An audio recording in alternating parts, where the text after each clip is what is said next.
Hello，大家好啊！今日同大家介紹呢個富士 XT30啊。富士 XT30我從來未用過啊，今日第一日用啊，同大家一齊體驗下。首先睇下部機啦，部機好細部嘅，個握手位我覺得太細啦。如果對我嚟講就，但係我諗即係中意輕便啊，或者可能女士呢就啱啱好。睇下先，呢度就係加減曝光啦，呢度應該就係光圈先決啦，下邊就變咗係 Manual Mode 啦，自己揀快門啦。咁呢度應該係 Single 啦，咁呢啲應該係重複曝光。咁部機我都未玩過嘅，所以呢有啲 function 我都要了解一下。而家開機睇下。佢都幾得意啊！你見佢呢打直嗰陣時呢，佢啲資訊呢會跟住轉翻直嘅。係啊，咦？呢個都幾實用啊！咁今日試嗰支鏡配埋呢，就係佢有個 kit 裝嘅，就係18-55嘅。我哋見到有啲乜嘢？佢有呢個 Optical Image Stabilizer。咁我哋而家係咯 turn on 佢啦。呢個係咩呢？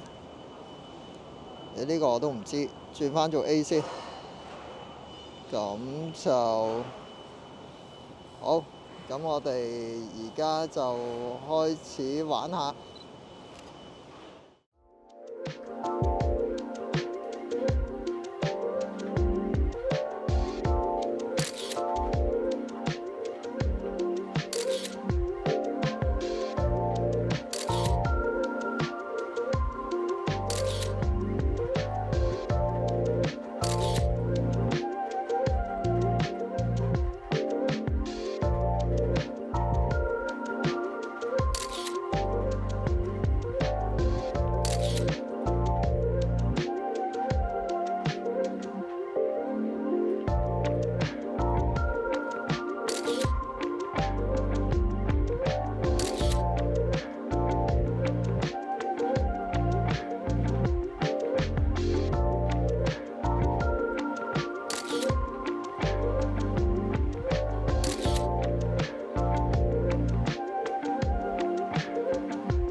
OK，咁試用完一日翻嚟啦。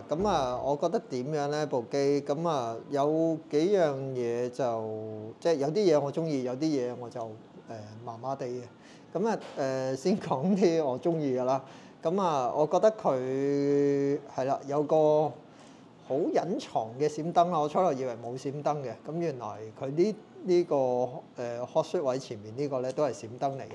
只要你呢撳一撳呢度。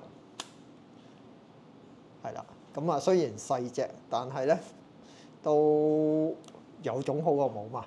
第二樣嘢呢，就係佢有個呢我其他相機度未見過嘅，有個 Full Auto 嘅掣。佢呢個 Full Auto 個掣有咩特別呢？你一拍落去呢，佢會 override 你所有嘅 setting， 所有嘢變晒全 auto。除咗加減曝光，咁有咩好處呢？有時呢，你有啲突發性嘅嘢呢，你即係想即刻影，你又即係冇時間去更改嗰啲 setting 嗰陣時，直接撳呢個auto 鍵，咁我覺得呢個設計係幾唔錯嘅。另外佢有個實體嘅加減曝光轉盤啦，實體嘅快門轉盤啦，咁呢啲都即係都幾好嘅，都幾好用嘅。側邊呢啲呢個功能鍵轉盤我自己本身就唔係好中意用，即係我寧願佢係個 ISO 轉盤，我覺得仲實際啲。咁啊，成個 handling 咧，咁啊，我就覺得嗰個手柄咧略為淺咗啲，手把位。咁啊，就算我隻手咁即係相對上比較細嘅人咧，我都覺得太淺啦。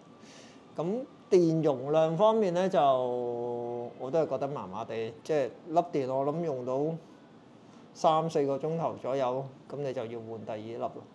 咁所以你出街咧一定要帶2粒，咁去旅行咧我諗要帶夠3粒先，即係特別你拍影片啊嗰啲，咁就真係要有多1粒去試 band。咁鏡頭配搭方面咧，咁我建議大家用翻啲OIS 嘅鏡頭，有防手震嘅鏡頭，因為佢本身機身冇防手震嘅，咁所以你揀翻啲有防手震嘅鏡頭就好啲。咁我而家手上呢一個係冇防手震嘅，佢呢一支 zoom 鏡就有。咁但係點解我用呢個冇防手震呢一個咧？咁因為我覺得呢個冇防手震嘅靚仔啲，呢支定焦鏡靚仔啲，所以如果要靚仔啲嘅就用翻定焦鏡嘅餅鏡啦。咁實用啲嘅，咁啊當然揀翻啲有optical image stabilizer 嘅鏡頭啦。OK， 咁繼續講另外一樣重點啦，就係個顏色表現啦。我諗呢一點亦都係好多朋友揀使用富士嘅原因啦。咁除咗佢個外形之外，咁我諗大家即係揀佢都係中意用佢個嗰個菲林嗰個模擬模式。咁咧大家即係佢有而家已經有 N 個菲林模擬模式啦，咁係幾好玩嘅。咁實際用起嚟咧係點樣咧？大家可以睇下我拍呢啲片啊，啲影片啊，同埋啲相片啊，咁樣可以比較一下。咁我覺得喺大部分嘅場景度咧，其實佢 standard 嗰個表現咧，即係佢話模仿翻Provia 佢富士自己嘅正片嗰個顏色咧，係都已經相當唔錯㗎啦。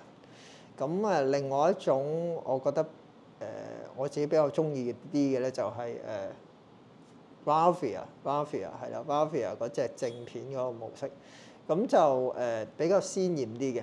咁但係唔係好適合攞嚟影人，因為太鮮豔啦。咁啊攞嚟影風景啊、靜物咧就 OK。咁你話其他數碼相機做唔做到富士咁嘅即係呢啲效果咧？呢啲菲林模擬嘅效果係做到嘅，即係你透過 Photoshop 啊、Lightroom 啊一啲菲林嘅匹煙啊，其實做到嘅。但係第一啦，你可能要花錢去買啲匹煙啦。其次，我覺得最緊要嘅就係即係你要嘥時間去 process 去搞呢啲嘢。咁富士而家可以喺即係 in camera 喺你直接影嗰陣時已經係可以揀到呢一樣嘢，咁我覺得係幾好，亦都係幾好玩嘅一樣嘢嚟嘅。咁最後啦，如果大家想有一部輕便復古外形嘅相機，顏色表現又好嘅話咧，咁可以考慮下富士呢個 XT30啦。咁今日嘅介紹就到呢個為止啦，下次再見，記住 like 我哋撳我哋鐘仔，拜拜。